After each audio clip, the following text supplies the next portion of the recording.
দীর্ঘদিন ধরে সংস্কার না করায় খানাখন্দ ও গর্তের সৃষ্টি হয়ে বেহাল দশায় পরিণত হয়েছে ফেনীর মহিপাল বাস টার্মিনাল।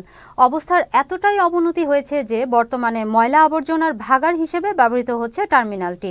শত শত গাড়ি রাখার জন্য এটি নির্মাণ করা হলেও ব্যবহারের অনুপযোগী হওয়ায় গাড়িগুলো মহাসড়কের পাশে দাঁড়িয়ে যানজটের সৃষ্টি করছে। বিস্তারিত প্রতিনিধি আহসানুল্লাহর পাঠানো তথ্য ও চিত্রের ডেস্ক রিপোর্ট। ৮০ দশকে মৎস্য বিভাগের জায়গায় সড়ক ও জনপথ বিভাগ ফেনীর মহিপালে টার্মিনাল করার অনুমতি দেয়। প্রায় ১.৫ শতক জায়গায় এটি নির্মাণ করা হয়, যেখানে কয়েকশো গাড়ি একসঙ্গে রাখার ব্যবস্থা করা হয়েছিল। ফেনী পৌরসভা এটি দেখভালের দায়িত্ব পালন করে। তারা প্রতি বছর ইজারা দিয়ে রাজস্ব আদায় করছে, অথচ সংস্কার ও মেরামতের কোনো উদ্যোগ নেয় না। বর্ষাকালে বন্যাইতে আমরা একাডোর ফলে সকালে দুঃখ করে গাড়ি ডাবি যা, স্টিরিং ভাঙি যা, মেইনলি ভাঙি যা, পরিবেশন সুন্দর নাই, ময়লা পানিলে এটাই না, গন্তলে মানুষ চলতে পারে না। 2 দিন পরে বৃষ্টি হলে খাওয়া যাও, গাড়ি হরি ইঞ্জিল যাও, ইঞ্জিলের বদি যাগই, ভ্যাম্পেল ছিঁড়ে যাও, হোলি ভাঙি যা, হুস্ট টায়ারত ব্যান হয়ে যাবে। আমি কিছুদিন আগে আমার গাড়িটা হরি এখান থেকে 15,000 টাকার উপরে গেছে। বিগত ২০ বছর ধরে মহিপাল বাস টার্মিনালের কোনো প্রকার উন্নয়ন করা হয়নি বলে জানিয়েছেন বাস ট্রাক মালিক সহ স্থানীয়রা। কুমিল্লাতে আমরা টার্মিনাল আছে, বহু সুন্দর করে দিচ্ছে। খালি ফেনী টার্মিনালটা যেভাবে আছে আর বিগত 15 বছর ধরে গাড়ি চালাচ্ছি, যেমনি আছে ওখানে এমনি রয়েছে।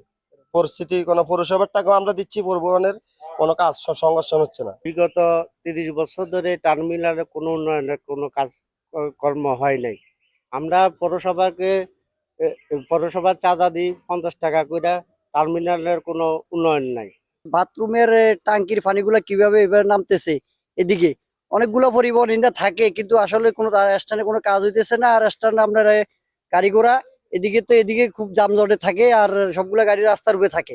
এদিকে ফেনী পৌরসভার প্রধান নির্বাহী কর্মকর্তা জানিয়েছেন, জায়গা সংক্রান্ত জটিলতার কারণে সংস্কার করা যাচ্ছে না। আমাদের মাননীয় প্রশাসক মহোদয় ফেনী পৌরসভায় যোগদান করার পর এই বিষয়টি গুরুত্বের সঙ্গে নিয়েছেন এবং কতটুকু এলাকা পর্যন্ত এটা উন্নয়ন করা সম্ভব ইতিমধ্যে চিহ্নিত করেছেন এবং পরবর্তী কার্যক্রমও ইতিমধ্যে হাতে নিয়েছেন। এই জায়গাটা কন্ডেম ঘোষণা করার জন্য প্রয়োজনীয় ব্যবস্থা করেছেন, মাপযোগ গ্রহণ করেছেন এবং কন্ডেম ঘোষণা করার পর পরবর্তী কার্যক্রম খুব দ্রুতই গ্রহণ করা হবে। যদিও ফেনী জেলা প্রশাসক জানিয়েছেন, যানজট নিরসন ও বাস টার্মিনাল বিষয়ে দ্রুত সময় মেরামত সহ চলাচলের উপযোগী করার জন্য প্রয়োজনীয় ব্যবস্থা নেওয়া হবে। ফেনী পৌরসভার যে বাস টার্মিনালটি রয়েছে, আমি শুনেছি যে অতীতে এটি বাস টার্মিনাল হিসেবে ব্যবহৃত হতো, সেটি এখন ব্যবহার করার উপযোগী নেই। আমি পৌর কর্তৃপক্ষের সাথে তথা প্রশাসক ফেনী পৌরসভার সাথে আলাপ করেছি। যত দ্রুত সম্ভব সেটি ব্যবহার উপযোগী করা যায় কিনা সে বিষয়ে আমরা কাজ করছি। তবে বাস মালিকরা বলছেন, টার্মিনাল নিয়মিত টোল নিলেও সংস্কারে কোনো কাজ হয়নি।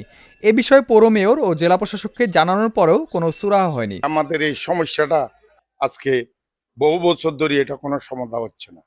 আমরা বারবার পৌরসভার মেয়রের সাথে মিটিং করেছি, প্রশাসকের লগে মিটিং করেছি, ডিসি অফিসে বলেছি, বহু জায়গায় গেছি, কিন্তু কোনো সুরা হয়নি। কিন্তু আমরা পরিবহন নেতারা এই গাড়ি থেকে 50 টাকা, ওই গাড়িতে 50 টাকা নিয়ে এভাবে গর্তগুলো উড়ান করেছি, কিন্তু এখনো আমাদের কোনো সমস্যার সমাধান না। দ্রুত সময়ের মধ্যেই টার্মিনাল সংস্কার করে ব্যবহারের উপযোগী করার দাবি এলাকাবাসীর। Zakaria Shipon, channel S news desk.